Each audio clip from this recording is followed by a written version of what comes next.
नमस्कार दोस्तों, हमारे चैनल में आपका तहे दिल से स्वागत है। क्या आपने कभी सोचा है कि हम सब यहाँ क्यों हैं? इस दुनिया में आपके होने का, मेरे होने का, हम सबके होने का असली मतलब क्या है? हम सुबह उठते हैं, काम पर जाते हैं, खाते पीते हैं, सोते हैं और फिर अगले दिन यही सब दोहराते हैं। लेकिन इस सब के पीछे का मकसद क्या है? क्या हम किसी विशाल, किसी दिव्य योजना का हिस्सा हैं, जैसा कि धर्म हमें बताते हैं? या फिर हम बस इस विशाल, खामोश और उदासीन ब्रह्मांड में एक छोटा सा आकस्मिक कण हैं, जिसका कोई खास मतलब नहीं है? ये एक ऐसा सवाल है जो शायद इंसान के इतिहास जितना ही पुराना है। ये सवाल हमें आधी रात को जगा सकता है। ये हमें हमारे सबसे खुशहाल पलों में भी बेचैन कर सकता है। और ये सवाल है, जीवन का अर्थ क्या है? आज हम किसी एक धर्म या किसी एक गुरु का जवाब नहीं सुनेंगे।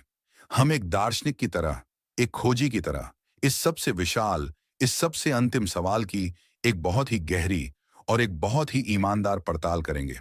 हम उन सभी रास्तों की सैर करेंगे जिनकी कल्पना इंसान ने अपने अस्तित्व को एक मतलब देने के लिए की है।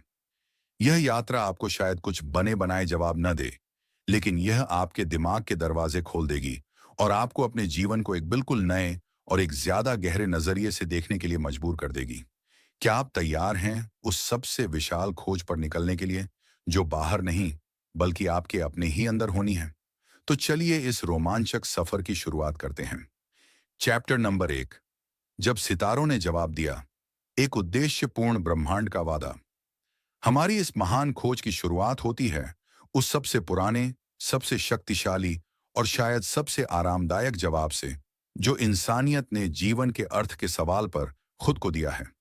और वो जवाब है, हाँ, जीवन का एक अर्थ है, क्योंकि इसे एक अर्थ के साथ बनाया गया है। यह आस्तिक दृष्टिकोण है जो दुनिया के लगभग सभी प्रमुख धर्मों, जैसे कि हिंदू, ईसाई, इस्लाम और यहूदी धर्म की नींव में है। यह दृष्टिकोण हमें एक ऐसे ब्रह्मांड की तस्वीर दिखाता है जो अंधा या आकस्मिक नहीं है, बल्कि वो एक बहुत ही बुद्धिमान, एक बहुत ही शक्तिशाली और एक बहुत ही करुणामय चेतना या ईश्वर की एक सोची समझी रचना है। इस नजरिए से हम इस ब्रह्मांड में कोई अजनबी या कोई अनाथ नहीं हैं। हम तो एक बहुत विशाल, एक दिव्य कहानी के पात्र हैं, जिसे उस महान कहानीकार यानी ईश्वर ने लिखा है। हमारा यहाँ होना कोई संयोग नहीं है। हमारा एक मकसद है, एक भूमिका है जो हमें इस ब्रह्मांडीय नाटक में निभानी है। यह एक बहुत ही शक्तिशाली और सांत्वना देने वाला विचार है। यह हमें बताता है कि हम अकेले नहीं हैं, कि कोई है जो हमारी परवाह करता है, जो हमारे हर काम को देख रहा है और जिसने हमारे लिए एक योजना बनाई है। तो इस दृष्टिकोण के अनुसार हमारे जीवन का अर्थ क्या है? इसका अर्थ है उस दिव्य योजना को समझना और उसे पूरा करना। इसका अर्थ है उस ईश्वर की इच्छा के अनुसार जीना। अलग अलग धर्म इस इच्छा को अलग अलग तरीकों से बताते हैं, लेकिन कुछ बातें लगभग सभी में समान हैं। जैसे एक नैतिक जीवन जीना, यानी उन नियमों का पालन करना जो ईश्वर ने हमें दिए हैं, जैसे कि सच बोलना, चोरी न करना और दूसरों की मदद करना। ईश्वर की पूजा करना, उससे प्रेम करना और उसके प्रति कृतज्ञता का भाव रखना। और इस दुनिया में हमें जो भी भूमिका मिली है, चाहे वो एक माता पिता की हो, एक बेटे की हो या एक समाज के सदस्य की हो, उसे पूरी ईमानदारी और निष्ठा के साथ निभाना। और इस कहानी का सबसे महत्वपूर्ण हिस्सा अक्सर इस जीवन के बाद आता है। यह दृष्टिकोण हमें बताता है कि हमारा यह छोटा सा 70-80 साल का जीवन पूरी कहानी नहीं है। यह तो बस एक परीक्षा है, एक स्कूल है, एक तीर्थ यात्रा है। असली मंजिल, असली घर तो मृत्यु के बाद है। अगर हम इस परीक्षा में पास हो जाते हैं, अगर हम एक अच्छा और आस्थावान जीवन जीते हैं, तो हमें मृत्यु के बाद एक इनाम मिलेगा, एक शाश्वत जीवन, स्वर्ग या पैराडाइज में, जहां कोई दुख, कोई दर्द नहीं होगी और जहां हम हमेशा हमेशा के लिए ईश्वर के साथ रहेंगे। और अगर हम फेल हो जाते हैं, तो हमें एक सजा मिलेगी, नरक की, जो एक शाश्वत दुख की जगह है। ये विचार हमारे जीवन को एक बहुत ही स्पष्ट और एक बहुत ही शक्तिशाली अर्थ और दिशा देता है। यह हमें इस जीवन के दुखों, अन्यायों और दुखों को सहने की ताकत देता है, इस उम्मीद में कि अंत में न्याय होगा और हमें हमारे अच्छे कर्मों का फल मिलेगा। यह हमें एक नैतिक ढांचा भी प्रदान करता है, जो हमें बताता है कि क्या सही है और क्या गलत। लेकिन एक दार्शनिक होने के नाते हमारा काम सिर्फ विश्वास करना नहीं, बल्कि सवाल पूछना भी है। यह दृष्टिकोण जितना भी सुंदर क्यों ना हो, यह अपने साथ बहुत सारे मुश्किल और बेचैन करने वाले सवाल भी लेकर आता है। अगर सिर्फ एक ही धर्म सच्चा है, तो फिर उन अरबों लोगों का क्या जो किसी और धर्म में पैदा हुए? क्या वे सब गलत हैं? और अगर ईश्वर इतना दयालु है, तो उसने नरक जैसी एक शाश्वत पीड़ा की जगह बनाई ही क्यों? और सबसे मुख्य सवाल, इस आधुनिक, इस वैज्ञानिक युग में, जहां हम ब्रह्मांड की उत्पत्ति को बिग बैंग से और जीवन के विकास को एवोल्यूशन से समझा सकते हैं, वहां क्या इस दिव्य कहानीकार की परिकल्पना की अब भी कोई जरूरत है? यह सवाल खासकर पिछले कुछ 100 सालों में इतने ज्यादा शक्तिशाली हो गए कि उन्होंने इस पुरानी, इस आरामदायक कहानी की नींव को ही हिलाकर रख दिया। और जब यह नींव हिली, तो इंसानियत एक बहुत ही गहरे, एक बहुत ही अंधेरे संकट के कगार पर आ खड़ी हुई। एक ऐसा संकट जहां पहली बार हमें इस भयानक संभावना का सामना करना हुआ कि शायद, शायद कोई कहानी है ही नहीं। Chapter number 2। जब ब्रह्मांड खामोश हो गया, शून्यवाद का अंधेरा।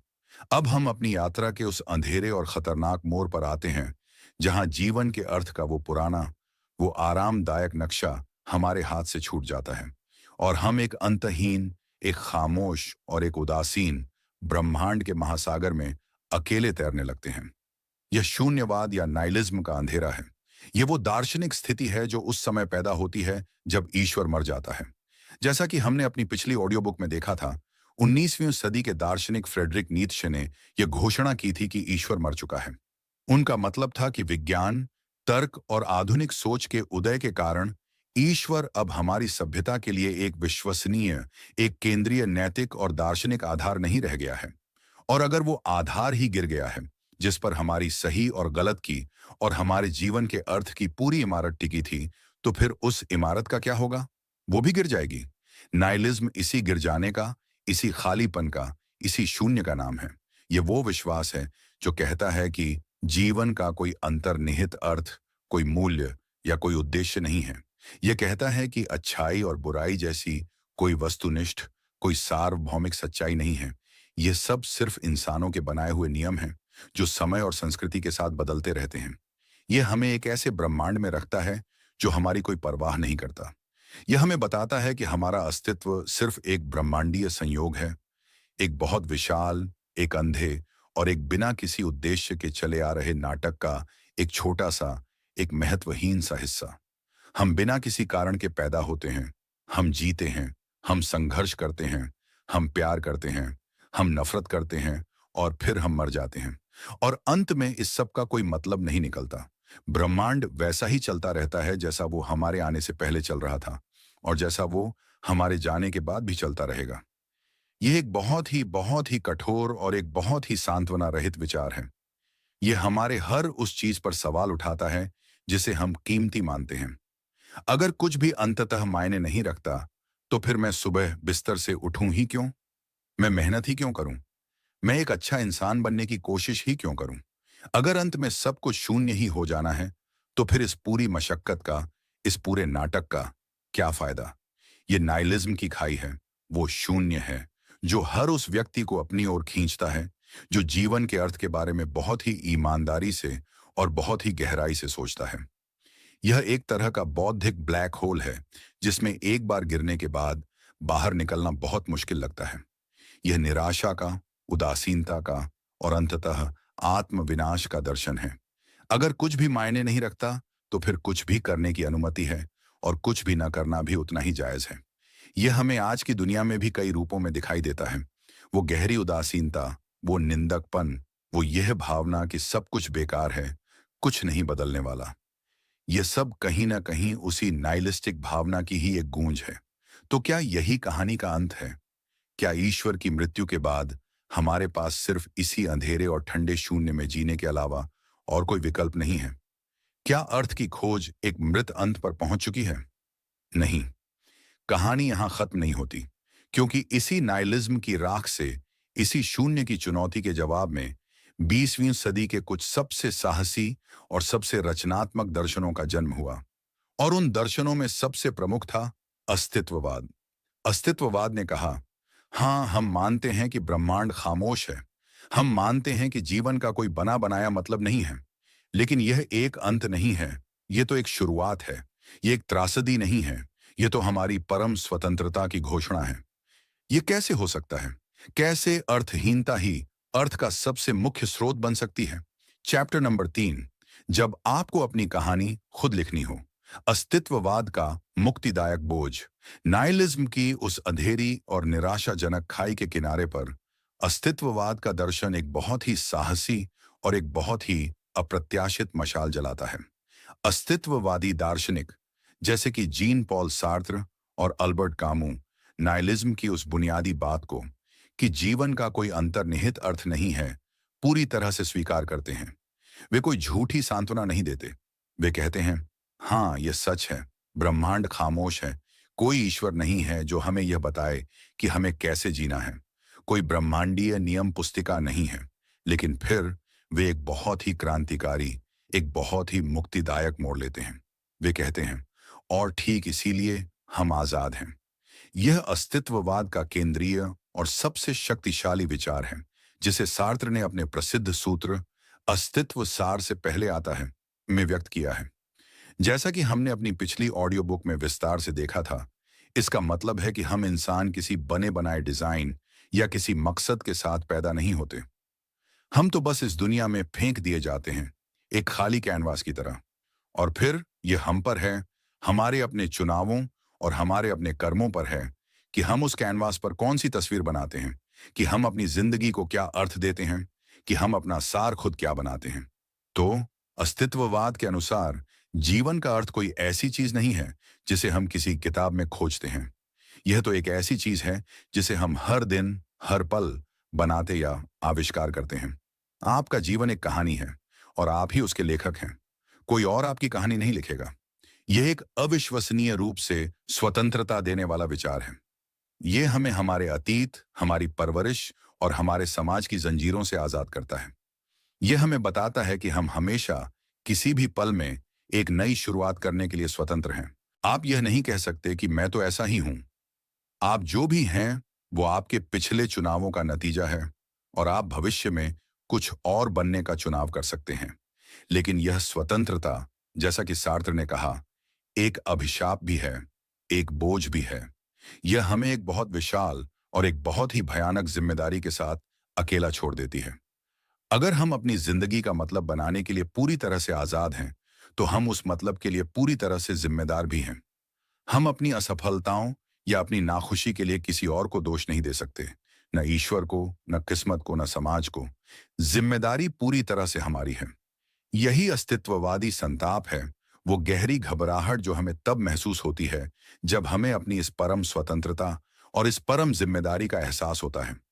यह उस व्यक्ति की घबराहट है जिसे एक खाली कागज और एक कलम देकर कहा गया हो, लिखो, कुछ भी लिखो, लेकिन जो भी लिखोगे वो तुम्हारी जिंदगी की कहानी बन जाएगी और तुम उसे मिटा नहीं सकते।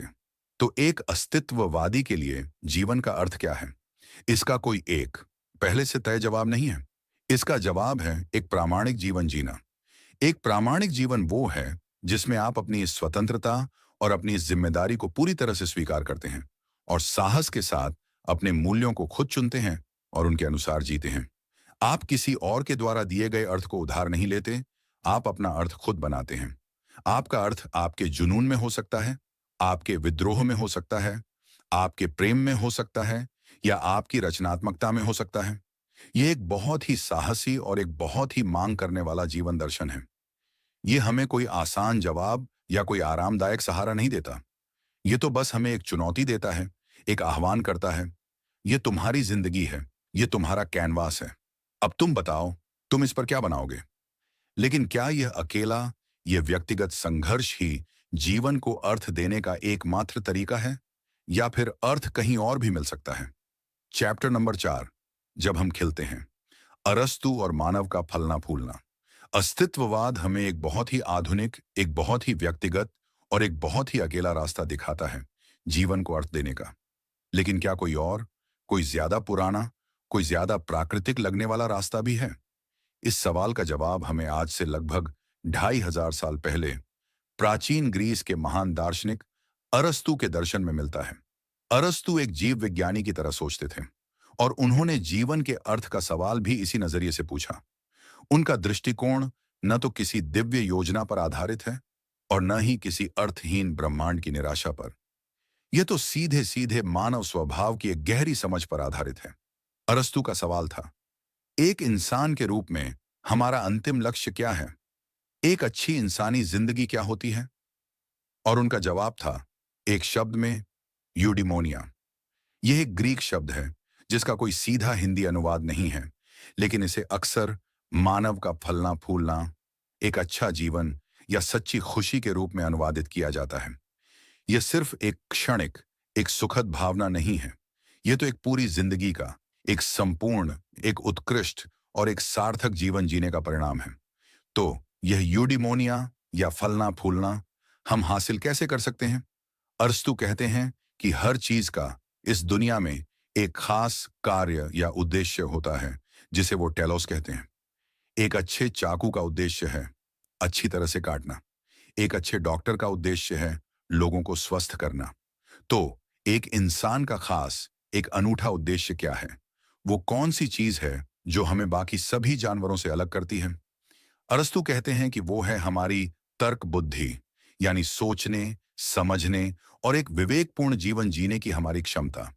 इसीलिए अरस्तु के अनुसार एक अच्छा, एक फलता फूलता हुआ इंसानी जीवन वो है जो तर्क के अनुसार उत्कृष्टता या सद्गुण के साथ जिया जाता है। इसका मतलब है अपनी उस उच्चतम मानवीय क्षमता, यानी हमारी तर्क बुद्धि का, उसकी पूरी क्षमता के साथ एक गुणी तरीके से अपनी पूरी जिंदगी में इस्तेमाल करना। यह हमें सद्गुणों के महत्व पर लाता है। अरस्तु के लिए सद्गुण वो चारित्रिक गुण हैं जो हमें अपने इस मानवीय उद्देश्य को अच्छी तरह से पूरा करने में मदद करते हैं। जैसे एक अच्छे चाकू के गुण हैं, उसका तेज होना और उसका मजबूत होना, वैसे ही एक अच्छे इंसान के भी कुछ गुण हैं। ये हैं नैतिक सद्गुण, जैसे कि साहस, संयम, उदारता और न्याय, और बौद्धिक सद्गुण जैसे कि ज्ञान और बुद्धिमत्ता। अरस्तु का प्रसिद्ध सुनहरा मध्य का सिद्धांत हमें यह सिखाता है कि हर नैतिक सद्गुण दो अवगुणों के बीच का एक संतुलन है। जैसे साहस कायरता यानी कमी और अंधाधुंध बहादुरी यानी अधिकता के बीच का एक मध्य है। तो अरस्तु के लिए जीवन का अर्थ कोई रहस्यमयी, कोई बाहरी चीज नहीं है जिसे हमें खोजना है। यह तो हमारे अपने ही स्वभाव में, हमारी अपनी प्रकृति में ही छिपा हुआ है। जीवन का अर्थ है एक बेहतर इंसान बनना, अपनी क्षमताओं को विकसित करना, एक संतुलित और एक गुणी चरित्र का निर्माण करना और एक तर्क संगत और एक सार्थक जीवन जीना। यह एक बहुत ही व्यावहारिक, एक बहुत ही जमीन से जुड़ा हुआ और एक बहुत ही प्रेरणादायक दर्शन है। यह हमें बताता है कि जीवन का अर्थ हमारे कर्मों में है, हमारी आदतों में है और हमारे चरित्र में है। यह हमें किसी दिव्य योजना या किसी ब्रह्मांडीय अर्थहीनता की चिंता करने की बजाय अपना ध्यान खुद पर, अपने आत्म सुधार पर केंद्रित करने के लिए कहता है। यह एक ऐसा अर्थ है जो हमारे अपने नियंत्रण में है। हम शायद यह नियंत्रित ना कर सकें कि हमारे साथ क्या होता है, लेकिन हम यह हमेशा नियंत्रित कर सकते हैं कि हम उन घटनाओं पर कैसी प्रतिक्रिया देते हैं, कि हम एक साहसी इंसान बनते हैं या एक कायर। लेकिन क्या यह व्यक्तिगत फलना फूलना ही काफी है, या जीवन का अर्थ हमसे भी कुछ महत्वपूर्ण हो सकता है? चैप्टर नंबर 5, जब मैं से विशाल हम हो जाए, दूसरों की सेवा में अर्थ। अब तक हमने जीवन के अर्थ के उन जवाबों को देखा है जो काफी हद तक व्यक्तिगत रहे हैं। चाहे वो ईश्वर के साथ एक व्यक्तिगत रिश्ता हो, या अपने अर्थ का खुद निर्माण करना हो, या फिर अपनी व्यक्तिगत क्षमताओं को विकसित करना हो। लेकिन क्या हो अगर जीवन का असली अर्थ मैं में नहीं, बल्कि हम में छिपा हो? क्या हो अगर जीवन का अर्थ खुद से बाहर निकलने और खुद से विशाल किसी चीज का हिस्सा बनने में हो?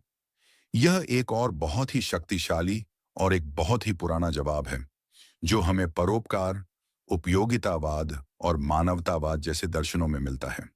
यह दृष्टिकोण कहता है कि एक पूरी तरह से आत्म केंद्रित जीवन अंततः एक खाली और एक असंतोषजनक जीवन ही होता है। सच्ची और स्थायी खुशी और सार्थकता हमें तब मिलती है जब हम अपना ध्यान अपनी छोटी छोटी इच्छाओं और अपनी छोटी छोटी समस्याओं से हटाकर दूसरों की भलाई और दुनिया की बेहतरी पर केंद्रित करते हैं। उपयोगितावाद, जैसा कि जेरेमी बेंथम और जॉन स्टुअर्ट मिल ने सिखाया, कहता है कि एक नैतिक और सार्थक जीवन वो है जो सबसे ज्यादा लोगों के लिए सबसे ज्यादा खुशी पैदा करने की कोशिश करता है। इस नजरिए से आपके जीवन का अर्थ है दुनिया में कुल खुशी की मात्रा को बढ़ाना और कुल दुख की मात्रा को कम करना। आप ये अपनी नौकरी के माध्यम से कर सकते हैं, यानी एक डॉक्टर बनकर। आप ये अपने समय और पैसे का दान करके कर सकते हैं, या आप बस अपने आसपास के लोगों के प्रति दयालु और मददगार बनकर भी कर सकते हैं। यह एक बहुत ही सीधा साधा और एक बहुत ही व्यावहारिक दर्शन है। यह आपको हर दिन अपने हर कर्म में एक अर्थ खोजने का एक तरीका देता है। जब आप किसी की मदद करते हैं, तो आप सिर्फ उस व्यक्ति की ही मदद नहीं कर रहे होते। आप पूरी दुनिया को एक कुछ बेहतर, एक कुछ खुशहाल स्थान बना रहे होते हैं। और यही आपके जीवन को एक उद्देश्य, एक सार्थकता देता है। ये विचार हमें हमारे अहंकार के पिंजरे से बाहर निकालता है।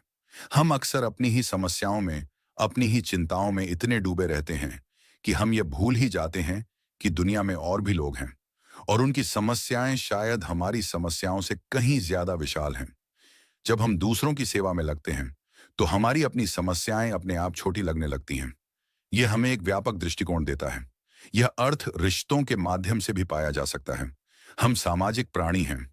हमारा जीवन हमारे माता पिता, हमारे भाई बहन, हमारे दोस्तों और हमारे जीवन साथी के साथ हमारे रिश्तों के ताने बाने से ही तो बुना गया है। शायद जीवन का असली अर्थ इन्हीं रिश्तों को प्यार, विश्वास और सम्मान के साथ निभाने में ही है। एक अच्छा बेटा बनना, एक अच्छा दोस्त बनना, एक अच्छा साथी बनना, यह अपने आप में ही एक बहुत महत्वपूर्ण और एक बहुत ही सार्थक जीवन का उद्देश्य हो सकता है। यह दृष्टिकोण हमें एक कुछ अलग तरह की अमरता का भी वादा करता है। यह एक विरासत की अमरता है। हम अपने बच्चों में, अपने छात्रों में, अपने उस काम में जो हम पीछे छोड़ जाते हैं, और उन अच्छी यादों में जो हम लोगों के दिलों में छोड़ जाते हैं, अपने मरने के बाद भी जीवित रहते हैं। तो यह दर्शन हमें चुनौती देता है कि हम खुद से यह सवाल पूछें, क्या मैं सिर्फ ले रहा हूं या मैं कुछ दे भी रहा हूं? क्या मैं सिर्फ अपनी खुशी की चिंता कर रहा हूं या मैं दूसरों की खुशी में भी कोई योगदान दे रहा हूं? यह हमें एक कम स्वार्थी, एक ज्यादा करुणामय और एक ज्यादा जुड़ा हुआ जीवन जीने के लिए प्रेरित करता है। लेकिन क्या यह सब, यह अच्छे कर्म, ये रिश्ते, ये विरासत, ये सब भी अंततः एक तरह का धोखा ही है? क्या यह भी उस अंतिम, उस कठोर सच्चाई यानी मृत्यु से बचने का एक तरीका मात्र है? चैप्टर नंबर 6, जब यात्रा ही मंजिल बन जाए। अनुभव की समृद्धि में अर्थ। अब तक हमने जीवन के अर्थ को एक मंजिल के रूप में देखा है, चाहे वो स्वर्ग हो या मोक्ष हो या यूडिमोनिया हो या एक बेहतर दुनिया का निर्माण हो। यह सब कुछ ऐसा है जिसे हमें हासिल करना है। लेकिन क्या हो अगर जीवन का अर्थ किसी अंतिम मंजिल में है ही नहीं? क्या हो अगर जीवन का अर्थ खुद उस यात्रा में ही छिपा हो? यह एक बहुत ही अलग और एक बहुत ही मुक्ति दृष्टिकोण है, जो हमें कई आधुनिक और पूर्वी दर्शनों में मिलता है। यह दृष्टिकोण कहता है कि हम अर्थ को लेकर बहुत ज्यादा तनाव में रहते हैं।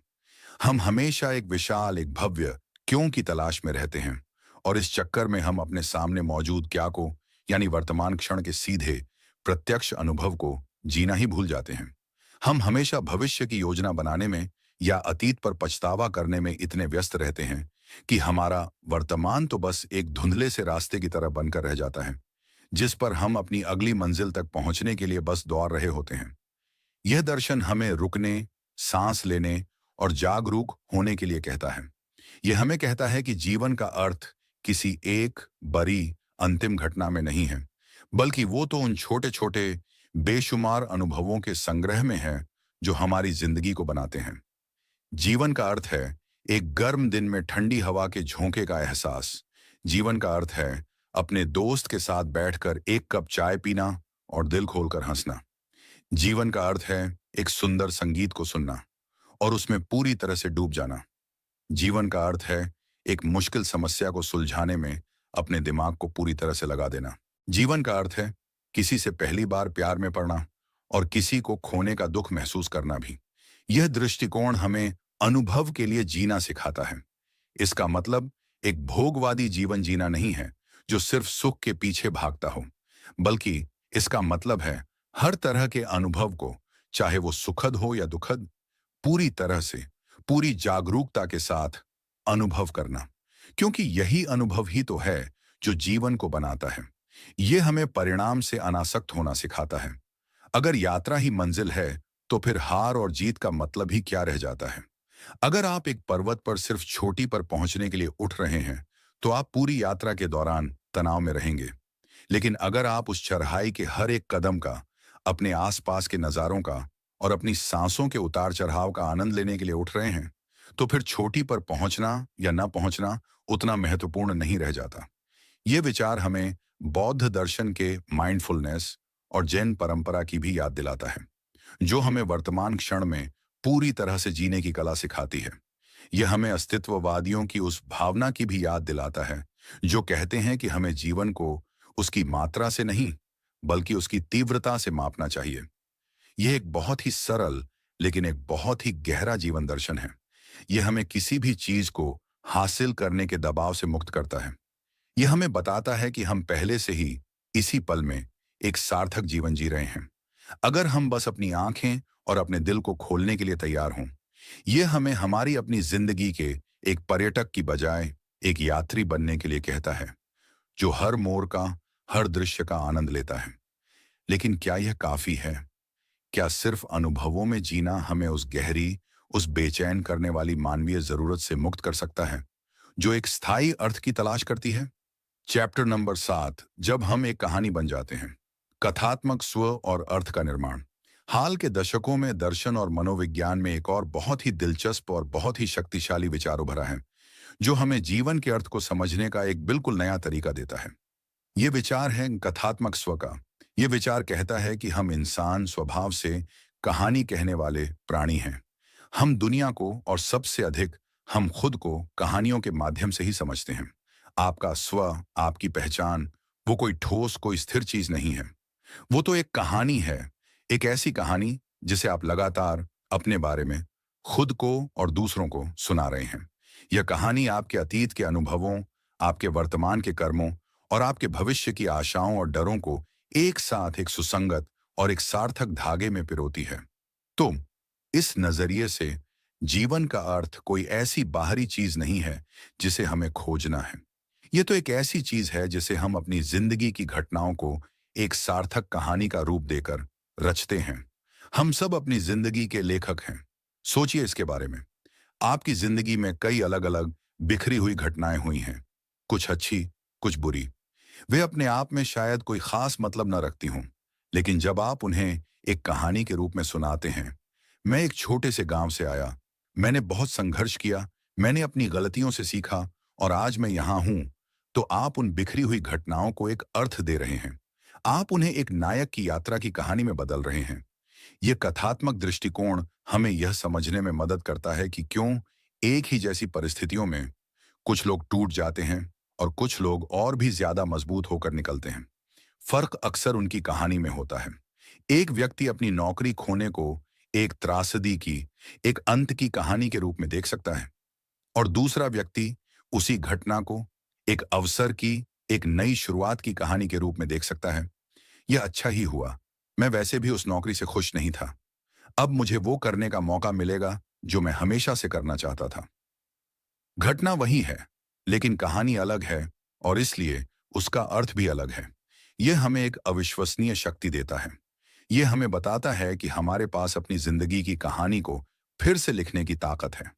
हम अपने अतीत को बदल तो नहीं सकते, लेकिन हम उस अतीत का अपने लिए मतलब जरूर बदल सकते हैं।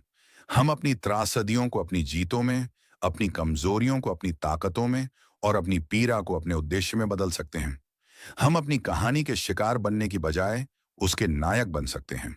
तो इस नजरिए से एक सार्थक जीवन क्या है? यह एक अच्छी कहानी वाला जीवन है।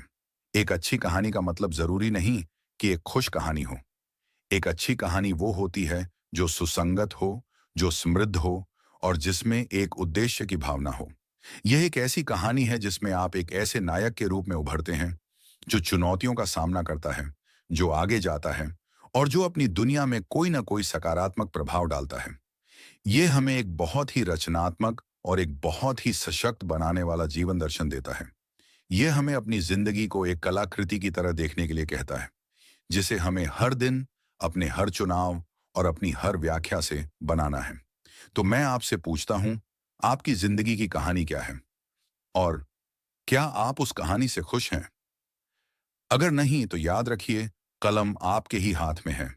चैप्टर नंबर 8, जब जवाब ही एक सवाल हो, अर्थ की व्यक्तिगत खोज। हमने जीवन के अर्थ के कई अलग अलग, कई शक्तिशाली और कई एक दूसरे का खंडन करते हुए लगने वाले जवाबों की यात्रा की है। हमने ईश्वर की दिव्य योजना को देखा, हमने अस्तित्ववाद की परम स्वतंत्रता का सामना किया, हमने अरस्तू के सद्गुणों की बात की, हमने दूसरों की सेवा में अर्थ खोजा और हमने अपनी ही कहानी को लिखने की शक्ति को पहचाना। तो इस सब के बाद हम किस निष्कर्ष पर पहुंचते हैं? इनमें से कौन सा जवाब सही है? और शायद सबसे विशाल, सबसे अंतिम दार्शनिक सबक यही है कि शायद यह एक गलत सवाल है। शायद जीवन के अर्थ का कोई एक एकल सार्वभौमिक जवाब है ही नहीं, जो हर किसी के लिए हर समय सही हो। शायद अर्थ कोई ऐसी वस्तुनिष्ठ चीज नहीं है जो दुनिया में बाहर कहीं मौजूद हो, जिसे हमें खोजना है। शायद अर्थ हमेशा एक रिश्ता होता है, एक संवाद होता है, हमारे अपने व्यक्तिपरक मन और इस बाहरी वस्तुनिष्ठ दुनिया के बीच।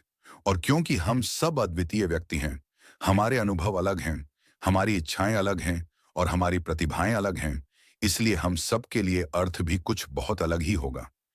यह ऐसा है मानो हम सब एक ही विशाल, एक ही रहस्यमयी कलाकृति यानी इस ब्रह्मांड को देख रहे हैं। और हम में से हर कोई अपने अपने दृष्टिकोण से, अपने अपने अनुभवों के चश्मे से उस कलाकृति की एक अलग व्याख्या कर रहा है, उसमें एक अलग अर्थ खोज रहा है। एक वैज्ञानिक उसमें गणितीय नियमों की सुंदरता का अर्थ खोज सकता है। एक कलाकार उसमें रंगों और रूपों के सामंजस्य का अर्थ खोज सकता है। एक धार्मिक व्यक्ति उसमें एक दिव्य निर्माता के हाथ का अर्थ खोज सकता है और एक माता पिता उसमें अपने बच्चे की मुस्कान का अर्थ खोज सकते हैं। कौन कह सकता है कि इनमें से कोई एक व्याख्या गलत है? यह हमें एक बहुत विशाल बौद्धिक विनम्रता और सहिष्णुता सिखाता है। यह हमें सिखाता है कि हमें यह दावा नहीं करना चाहिए कि हमारे पास जीवन के अर्थ का एकमात्र सही जवाब है। हमें दूसरों के द्वारा खोजे गए अर्थों का भी सम्मान करना चाहिए, भले ही वे हमारे अपने अर्थों से अलग ही क्यों ना हों। यह हमें यह भी बताता है कि जीवन के अर्थ की यह खोज कोई ऐसी चीज नहीं है जिसे आप एक बार कर लेते हैं और फिर वो खत्म हो जाती है। यह एक जीवन भर चलने वाली प्रक्रिया है। हम बदलते हैं, दुनिया बदलती है और इसलिए हमारे जीवन का अर्थ भी समय के साथ बदल और विकसित हो सकता है। जो चीज आपको 20 साल की उम्र में सार्थक लगती थी, वो शायद 40 साल की उम्र में उतनी सार्थक न लगे। और यह ठीक है।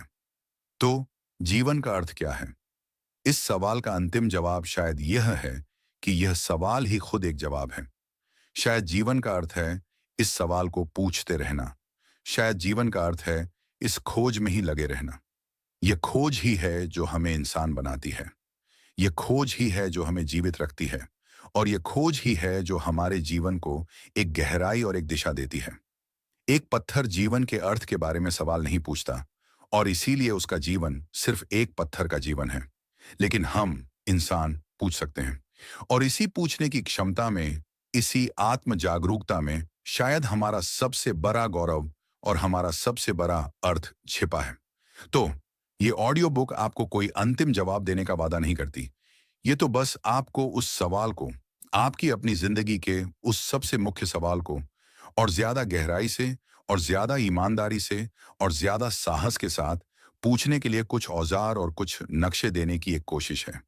चैप्टर नंबर 9, जब मौत हमें जीना सिखाती है। नश्वरता और अर्थ का रिश्ता। जीवन के अर्थ की इस पूरी चर्चा में एक बहुत विशाल और एक बहुत ही शक्तिशाली परछाई हमेशा हमारे साथ साथ चलती रही है और वो है मृत्यु की परछाई। हम अक्सर मृत्यु को जीवन के अर्थ का दुश्मन मानते हैं, एक ऐसी चीज जो हमारे सारे प्रयासों को, हमारे सारे अर्थों को अंत में शून्य कर देती है। लेकिन कई दार्शनिक, खासकर अस्तित्ववादी, ये तर्क देंगे कि इसका ठीक उल्टा सच है। वे कहेंगे कि मृत्यु ही है जो हमारे जीवन को एक अर्थ और एक मूल्य देती है। सोचिए इसके बारे में। अगर आप अमर होते, अगर आपके पास जीने के लिए अनंत समय होता, तो क्या आपके किसी भी चुनाव का, किसी भी कर्म का कोई खास मतलब होता? शायद नहीं। आप हर चीज को कल पर टाल सकते थे क्योंकि आपके पास अनंत कल होते। आप किसी भी रिश्ते को गंभीरता से नहीं लेते क्योंकि आपके पास नए रिश्ते बनाने के लिए अनंत मौके होते।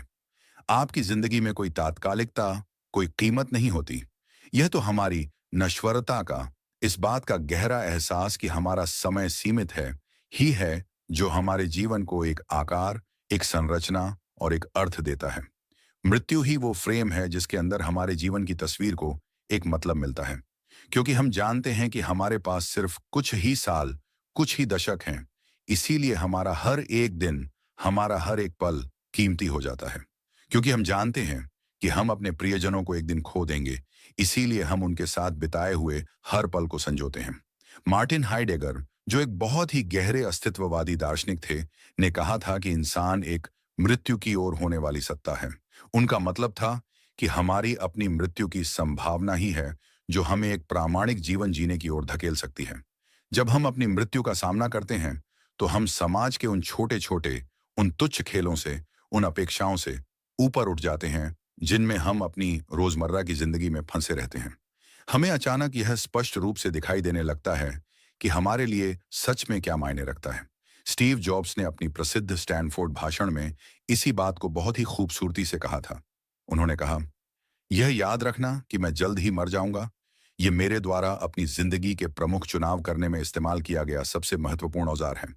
क्योंकि लगभग हर चीज, सारी बाहरी अपेक्षाएं, सारा गर्व, सारी शर्मिंदगी या असफलता का डर, ये सब चीजें मृत्यु के सामने बस गायब हो जाती हैं और सिर्फ वही बचता है जो सच में महत्वपूर्ण है।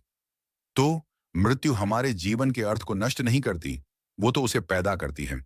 वो हमें एक बहुत ही शक्तिशाली फिल्टर देती है, जो हमें गैर जरूरी चीजों को छांटकर सिर्फ जरूरी चीजों पर ध्यान केंद्रित करने में मदद करता है। यह हमें सिखाता है कि हमें मृत्यु के विचार से भागना नहीं चाहिए, हमें उसे दबाना नहीं चाहिए, बल्कि हमें उसका एक सलाहकार के रूप में, एक गुरु के रूप में इस्तेमाल करना चाहिए। जब भी आप किसी महत्वपूर्ण फैसले को लेकर दुविधा में हों, जब भी आप छोटी छोटी बातों पर परेशान हों, तो एक पल के लिए खुद से यह सवाल पूछें, अगर मुझे यह पता हो कि मेरे पास जीने के लिए सिर्फ 1 साल ही बचा है, तो क्या मैं यह काम करूंगा? क्या यह चिंता मेरे लिए कोई मायने रखेगी? यह सवाल आपको एक अद्भुत स्पष्टता दे सकता है। मृत्यु ही वो अंधेरा बैकग्राउंड है जिस पर जीवन के रंग और भी ज्यादा चमकते हैं। यह हमें एक बहादुर, एक ज्यादा ईमानदार और एक ज्यादा जुनून से भरा हुआ जीवन जीने के लिए प्रेरित करती है। चैप्टर नंबर 10, आपकी अपनी कहानी, जीवन के अर्थ पर अंतिम विचार। हम जीवन के अर्थ की इस लंबी, इस गहरी और इस अक्सर घुमावदार यात्रा के अंतिम पड़ाव पर आ गए हैं। हमने सितारों से जवाब मांगे, हमने अपने अंदर झांका, हमने समाज की सेवा में अर्थ खोजा और हमने मृत्यु की आंखों में भी झांकने की हिम्मत की। तो अंत में इस सब का सार क्या है? जीवन का अर्थ क्या है? इस सवाल का अंतिम जवाब क्या है? और शायद सबसे प्रमुख, सबसे अंतिम और सबसे मुक्तिदायक जवाब यह है कि इस सवाल का कोई अंतिम जवाब है ही नहीं। या यूं कहें कि इसका जवाब एक संज्ञा नहीं, बल्कि एक क्रिया है। जीवन का अर्थ कोई ऐसी चीज नहीं है जिसे आप एक दिन खोज लेंगे और फिर आप उसे अपनी जेब में रखकर आराम से बैठ जाएंगे। जीवन का अर्थ तो एक सतत प्रक्रिया है, एक अभ्यास है, एक कला है। यह उन सभी अलग अलग धागों को, जिनकी हमने बात की है, एक साथ बुनकर अपनी जिंदगी की एक अनूठी और एक सुंदर चादर बनाने की कला है।